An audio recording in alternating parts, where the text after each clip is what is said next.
Quero lembrá-lo o que é problema. É tudo aquilo que traz transtornos e que exige grande esforço e determinação para ser solucionado. Com isso, existe uma necessidade urgente de resolvê-la. E aqui eu quero trazer de volta à memória de você algo muito importante.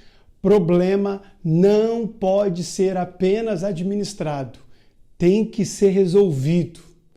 Também pode ser definido como um resultado indesejado de um processo, ou a diferença entre o desempenho obtido e as metas, ou seja, é aquilo que deveria ser, não foi, ok? Recapitulamos um pouquinho da aula anterior a respeito de problema. Agora, você sabia que os seus problemas podem ser classificados? E essa classificação tem influência direta nas relações causa e efeito. Tá bom, olha só, eu vou te explicar. Caso você não entenda o que significa causa e efeito, o princípio causa e efeito é a relação entre dois eventos consecutivos, sendo que o segundo é consequência do primeiro. Por exemplo, um homem chutou uma pequena pedra. Qual é a causa? O chute na pedra. E qual que é o efeito? A pedra se moveu, a pedra se mexeu. A pedra rolar é consequência natural do chute do homem. E entender isso, o princípio, né, esse princípio de causa e efeito é fundamental para entender a classificação dos problemas, ok? Então vamos lá. Os problemas eles podem ser classificados de 5 maneiras, e essas 5 maneiras exigem uma compreensão adequada da situação, ou seja, um diagnóstico. E você precisa de ações apropriadas e contextualizadas. Não pode ser algo aleatório e muito menos fora do contexto, ok? Então, são essas as 5 classificações. Olha aqui, ó. Contextos simples, contextos complicados, contextos complexos e contextos caóticos. Existe um 5º contexto que se chama contextos de desordem, quando não está claro qual dos 4 contextos é predominante. Mas nós não vamos abordar esse contexto nesse curso, ok? Então aqui nós abordaremos apenas os 4 primeiros contextos. Então preste atenção, anota aí. Contexto simples.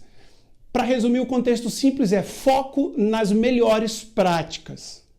Contextos simples se caracterizam por uma condição estável e pela clareza nas relações causa e efeito. E aqui, todos, sem maiores esforços, são capazes de compreender o que aconteceu.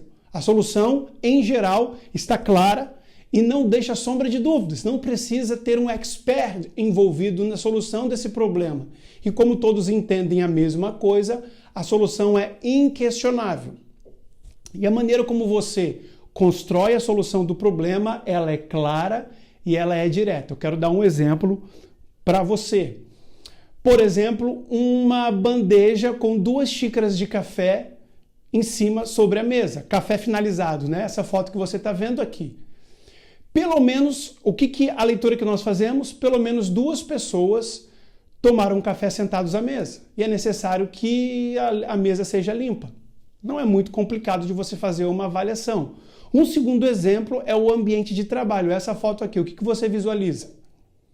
Alguém dormindo em uma reunião. Por quê? Pressupõe-se que eles estão no ambiente de trabalho pela formalidade das suas roupas e que eles estão fazendo uma reunião pela fotografia do ambiente. Então, o que precisa ser feito aqui? Todo mundo consegue entender que é necessário que ele seja acordado. É muito raro, nesse tipo de contexto, encontrar situações de desacordo, uma vez que a comunicação ela é clara, como eu apresentei aqui, ok? Segunda classificação, contextos complicados. E aí eu resumo isso com uma frase. A palavra é com os especialistas. Não tem um nível de previsibilidade tão claro quanto o contexto simples. Há a possibilidade de uma variedade de soluções. E mesmo que seja possível identificar uma relação de causa e efeito, não são todos os envolvidos que são capazes de identificá-la. Há uma maior intensidade de reflexões e análise. Não é incomum membros mais experientes responderem mais rápido em termos de identificação do problema, ok? Vou trazer um exemplo aqui, olha esse exemplo aqui, ó, cubo mágico. É fácil de resolver para quem?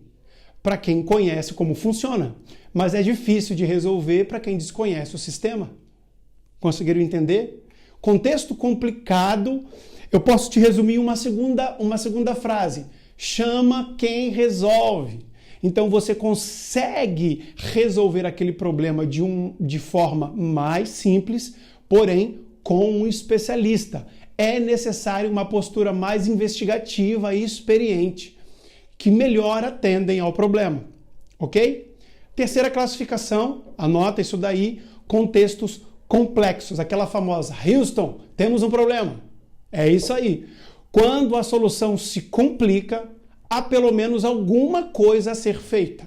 Precisa ser feita alguma coisa nesse exemplo, nessa situação. Agora, quando há uma complexidade no problema, as melhores soluções não podem simplesmente ser encontradas. Porém, existe solução para esse problema. Exemplo, e eu quero que você acompanhe aqui essa foto. Olha só, problema de saúde. Você visualiza essa foto e você percebe que tem uma criança doente, de cama. Essa criança não pode ser tratada como todas as outras. Criança doente não se trata igual, não é um princípio, não é uma regra. Não há um manual capaz de assegurar uma solução a ser encontrada, mas alguma coisa precisa ser feita. E com relação a isso, é como se fosse aqui em casa. Os meus 2 filhos, quando eles ficam doentes, eu levo eles para o mesmo médico, mas talvez a solução seja diferente. Por quê? Porque aqui nós encontramos um âmbito do desconhecido. Diferente de um problema mecânico de um carro, por exemplo, que ele deu um problema, talvez no seu radiador, deu um problema na sua homocinética. Existe uma regra a ser aplicada, onde ela pode ser demonstrada, né? E ela pode ser aplicada de igual modo para todos os carros daquele segmento. Ou seja, pode ser desmontado, pode ser remontado igualzinho por um especialista. É muito diferente disso. E muitas vezes você consegue compreender o problema buscando também referências anteriores. Lembra? Precisa ser mais investigativo, mas algo precisa ser feito. E há uma intensa investigação a ser desenvolvida. Nem sempre você encontrará regras e normas para solucionar o problema. Ok? E o quarto problema que eu quero classificar para você é o contextos caóticos. Uma frase legal para você associar a essa classificação é: a urgência é de uma resposta rápida. Lembra disso? A urgência é de uma resposta rápida. Entenda que na mitologia, o caos traduz-se como um vazio, sem fim, sem definição. Mas na filosofia, ele se caracteriza como ausência de elementos. Por consequência, em um estado caótico, a busca por soluções parece ser algo sem sentido, porque parece que não tem solução. Não estamos falando em resolver apenas um problema, mas sim de administrar algo que é irreconhecível. E eu quero trazer esse exemplo para você. Lembra do 11 de setembro? As Torres Gêmeas, o World Trade Center? Lembra dela?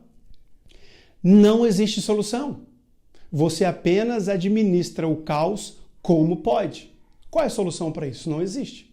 Então você precisa fazer alguma coisa de urgência para administrar esse caos. Um outro exemplo, por exemplo, que eu quero te dar é uma briga, essa aqui, ó. É uma briga na geral, de estádio de futebol. É ou não é? Existe solução para isso? Nesse momento, não. Não existe solução. Você apenas administra o caos como pode. E eu quero que você preste atenção nessa frase aqui. Em um contexto caótico, você não deve se preocupar quem foi o causador do problema ou o porquê, mas sim conter a crise. Imagine que você está andando na rua e distraído pisa em um caco de vidro.